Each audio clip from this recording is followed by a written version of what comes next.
At its use thought the book is a play on words, lemon meaning disappointing or feeble and pledge as in a promise. So UBIK is lemon pledge, but not a feeble promise. Yes.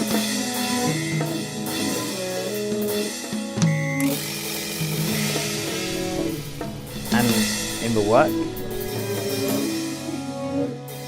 The work shows a scratching out of a feeble promise, replacing it with a solution. UBIK. It seems fitting, does it not? The dial-up noise.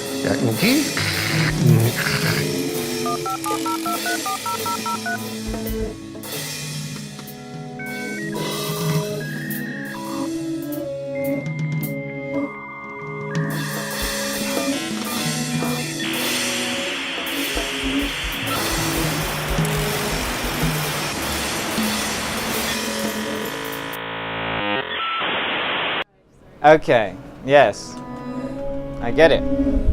I can see how UBIK is a meme. I can even conceive that it may ribbit. But how is UBIK a Trojan horse? Or how does it have the power to destroy Facebook? Christ! How is it even Christ-like? The definition of ubiquitous, where UBIK logically stems from, dictates something that is present, appearing, or found everywhere, and this seems to fit with the references made to Christ in certain interpretations of the 1969 book. UBIK originally appears in the form of the mysterious contents of a spray can, the only constant in an ever-shifting world constantly in flux where it becomes impossible to rationalize things in the same way. Once sprayed, UBIK acts as light relief from the irrationality of this uncertain world and things begin to function again normally. UBIK the frog is a Trojan horse because it's cute and funny but contains the power to destroy Facebook.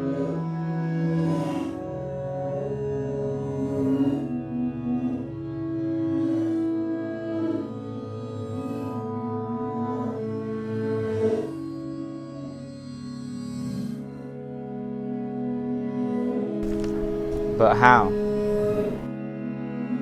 UBIK is powerful. It can point its finger and show where power lies. The information contained within UBIK is a fable that possesses power.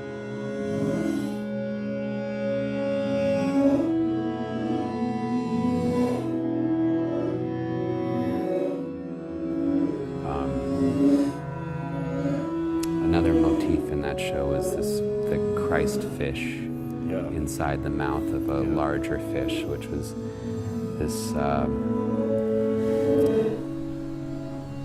What is the fable of UBIK? Imagine there was a meme that was so infectious and annoying that it drove the people, and thus the power from Facebook. A meme that was more infectious than the crazy frog in the days of the monophonic ringtones or the constantly nodding purple bird. Like a Trojan horse, this meme would seem like a nice thing at first before becoming the only conceivable thing anyone could think to post until the petitions to remove it started and the first trendsetters began to jump ship. How long do you really think it would be until the floodgates open? Like the fall of MySpace, once it had started it would be unstoppable. With each profile deactivated, the vested power would diminish.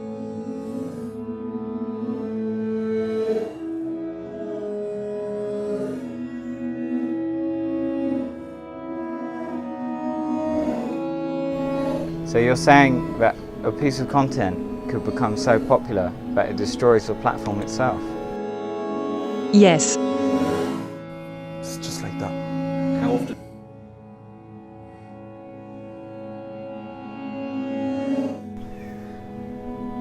Would people leave Facebook? It seems they have a whole life on this website. Nothing lasts forever.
work is really about people becoming far too content with the stagnant, all-powerful elite of the internet.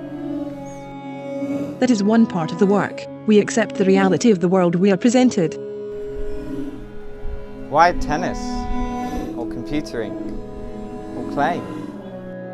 Clay is from the ground and has been around far longer than humans, yet inkjet printer ink is a relatively new invention and has only been made accessible with the popularization of home computers. So you have this old material meeting the new computer-driven technology. There is something poignant in this choice of materials. Tennis, on the other hand, is a game of the mind akin to chess with a fixed set of rules decided by humans. It is a reality that humans have constructed like politics or boundaries between nations and thus can be used to comment on more serious realities. The use of tennis also links with Lemon Pledge through the author David Foster Wallace, who wrote about this constructed reality where he promotes the game as an intellectual battle akin to chess, employing theoretical ideas of game theory as much as painting it as a physical sport.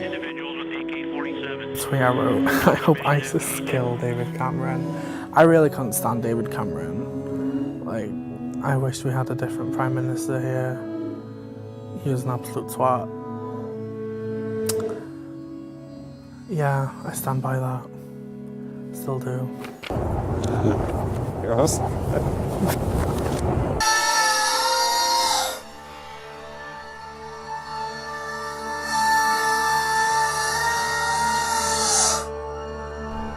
Wallace, like Dick, is a science fiction writer, right?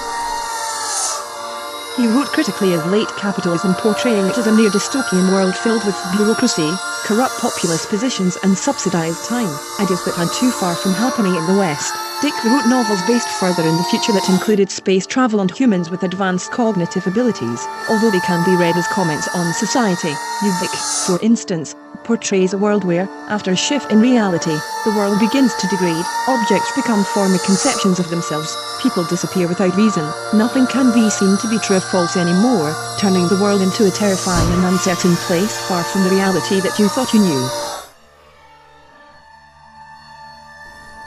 Is that meant to be read as a comment on our time? And if so, can you please lay it out for me?